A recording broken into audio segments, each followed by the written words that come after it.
మనకు వారాహీదేవి అవతారాలు మనకి చాలా రకాలుగా కనబడతాయి. మొట్టమొదటిగా వారాహి స్వరూపాన్ని ఆదివారాహి స్వరూపము అంటారు.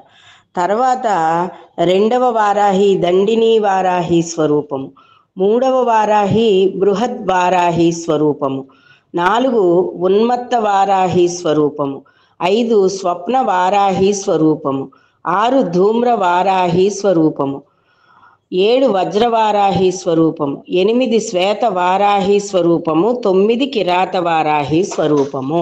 ఈ 9 నామాలని తలుచుకుంటూ 9 రోజులు కూడా 9 పుష్పాలు పెట్టి అమ్మవారికి దానిమ్మ పండు నివేదన పెట్టి చెరుకు రసము, అలాగే మీకు చిత్రాన్నము, పులగము ఏది వీలైతే అది నైవేద్యం పెట్టుకోండి. అలాగే గురూపదేశం లేకుండా పండితుల చేత ఈ విషయాలన్నీ తెలుసుకోకుండా మాత్రం మీకు ఎవరికి తోచినట్టు వాళ్ళకి చెయ్యకండి. చేసుకోవాలి, అమ్మవారికి నమస్కరించుకోవాలి అనే వారందరికీ ఈ 9 నామాలతోటి 9 పుష్పాలు పెట్టి నివేదన పెట్టి చేసుకోవచ్చు. ఇది గమనించుకోగలరు.